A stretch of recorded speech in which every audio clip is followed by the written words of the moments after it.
everyone, welcome to my channel. My name is Liz, and here we celebrate dolls, toys, and games from every time era.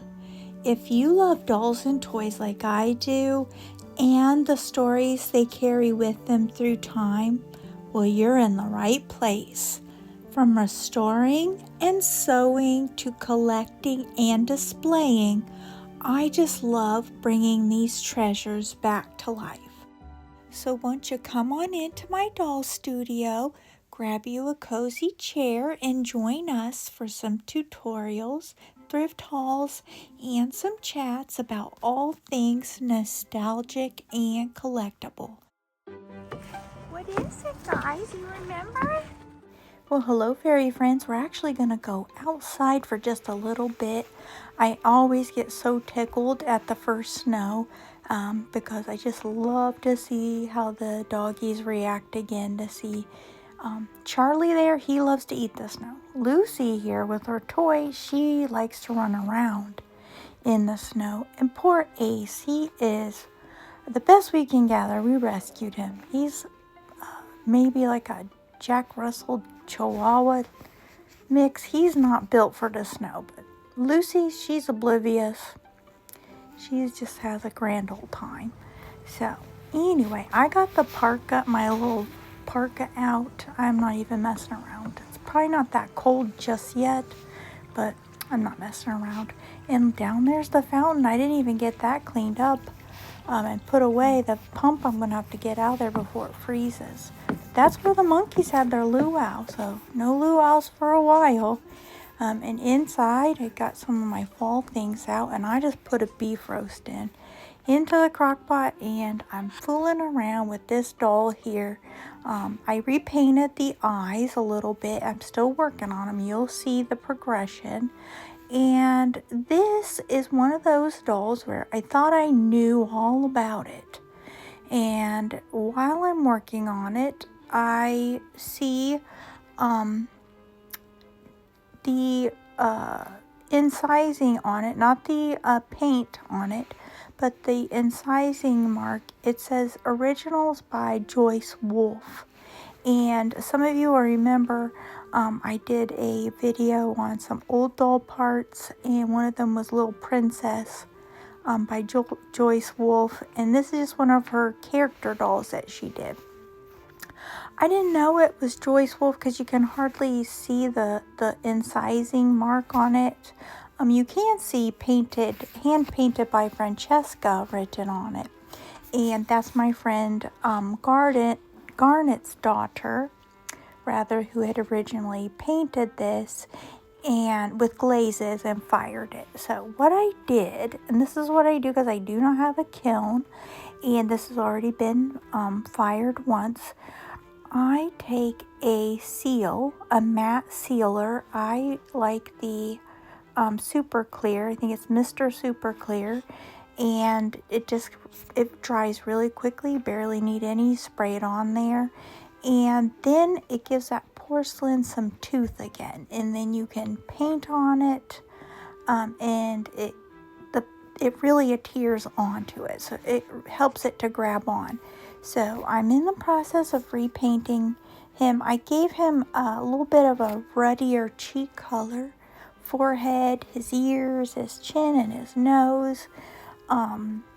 Just so he looks how I'd like him to be. The colors before were more pale. His eyes were very pale green, and he had like a little shading of green on the eyelid, and his eyebrows were very pale. And I've had this kind of interesting fabric here for a while, and so I'm making him a little shirt. And I found these little buttons the other day at Hobby Lobby, and I'm not sure about them. I may change them. It just depends on how the outfit proceeds.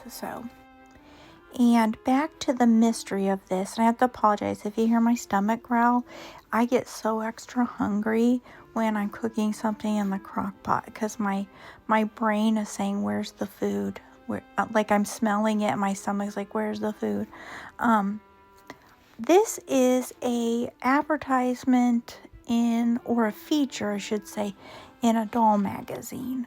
And I got this from Garnet, the different things from her. And in an effort to condense all of the material, I did try my best to keep things that I would be able to file away to use instead of huge stacks of magazines and books that I wouldn't be likely, or it might seem a little bit daunting to go through. So every once in a while I go through and I pull out the things and discard the rest.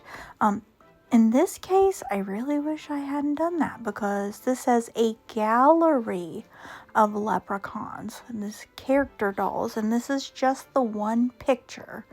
But a gallery of leprechauns indicates that there probably were others. So I'm not really sure why I only saved this one. So I don't know, I'm very disappointed, however, in myself. This doll may look very familiar to you, as it did myself.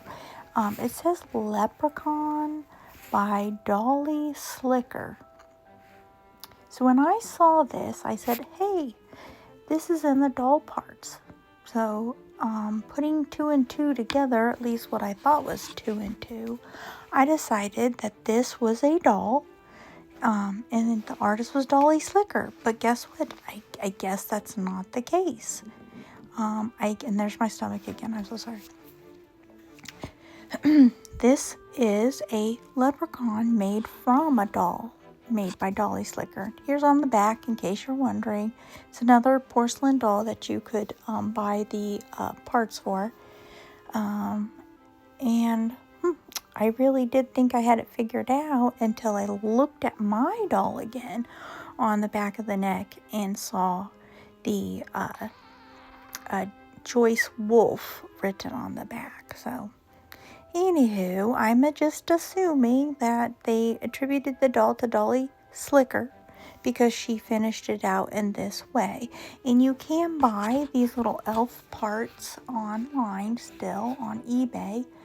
And I think you could make them to be anything you wanted. A gnome, a pixie, a Santa's helper, a leprechaun. There's a lot of different things that you could do to make them really cute and make them your very own. So that's what I'm going to do, because I'm not really interested in the leprechaun.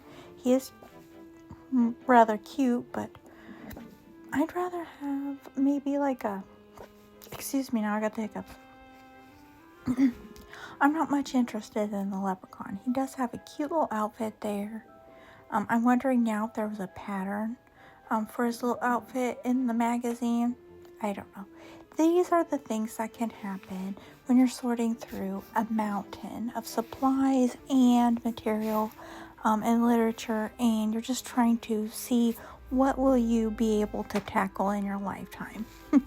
And I have a lot still to do. So anyway, you're going to see him progress here, and I'm going to be quiet as I decide what the outfit's going to look like and what his personality is going to look like. But I am going to finish on his eyes because I'm not done with those yet. Okay, here you can see I've added more detail to his eyes, and I'm done with his eyes, but I just want you to look at his little ruff or collar that I've made for him. Look how cute. He looks so proud of himself now. Maybe that's just me. Maybe it's his eyes now. He just looks like he's just tickled pink with his little fancy little collar here. And, I'm making some decisions here as I go. I got tons of material here. I always get way too much. Got a basket. I got a little container here because I'm not sure what I'm going to do till I start. That's just how I like to do. Pull things out and see how the fabrics look together. So here he has his little pants that I've made out of this like kind of crushed silk, and he has a belt made of felt, and then I put a little gold ribbon to kind of indicate a buckle. So I want him to look a little bit fancy, but I still want him to look like a woodland creature. So, and I made him a little vest, and I was debating whether or not I wanted him to have like a linen sleeve, and it would just be like a vest over that. But I'm really thinking I need to add more of the like a homespun look so that he does look to me like how I envision a forest creature or character. Like they would have some things that were a little bit rougher in texture, I guess to say. I don't know why I have this criteria here, but I do like the idea of mixing and matching like a burlap, like I just showed, a felt with a nice little velvet, and I don't know. I just think that it's really cute to mix and match fancy and plain, and I might put some beads. I don't know. We'll see as I go. I have to see, and I decide, should I put should it be a coat instead of a vest? I could put different colored sleeves if it matched. I don't know. We shall see. And hopefully you're enjoying this transformation as I go. And you'll see where I end up putting him. He needs some sleeves. He needs some stockings. He needs some hair. He needs his hat. Some accessories and what have you. So be watching for part 2. Leave me a comment if you like this and any suggestions for future videos. Thank you guys so much, and I hope you have a magical day. Bye-bye.